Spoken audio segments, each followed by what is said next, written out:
May laban ba kami kung sakaling paalisin kami ng landlord namin sa inuupahan naming bahay simply because doon na raw titira ang anak niya?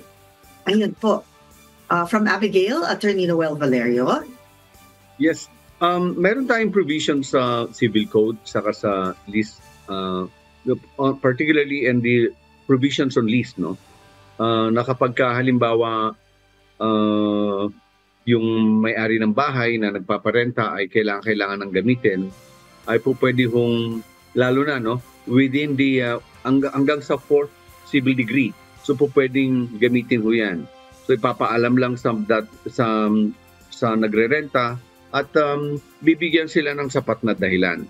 Ay sapat na oras pala, hindi dahilan, sapat na oras para maghanap ng ibang lilipatan. So may laban ho ba? May laban ho kung halimbawa fake lang ho yan dahil kumbaga fake news. Kaya pala sila papaalisin dahil ang kontrata nila medyo nagkasundo siguro, mababa yung renta. So nakahanap sila ng ibang magre-renta na medyo mataas. Hindi pa tapos yung kontrata nila. May laban ho sila doon. Pero kung legitimate, no, talagang tunay naman na kailangan na gamitin na yung bahay para sa pamilya na walang ibang tirahan, no? May pamilya na rin. Kasi kung may bahay naman sila at wala namang asawa yung anak at pwede naman tumira doon sa bahay nila, ay hindi ho sapat na dahilan ho yan. So may laban ho, yes, pero dapat malaman natin na totoo ba na kailangan ng anak para tirahan. Kasi kung hindi naman kailangan, kasi dahil meron namang ibang bahay sila, no? So hindi sila po pwedeng basta-basta paalisin. Kasi unang-una may kontrata ho, no?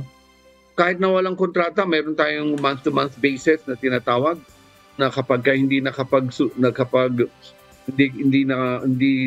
the first instance, no, hindi nagkaroon ng 1 year o 2 year contract, no?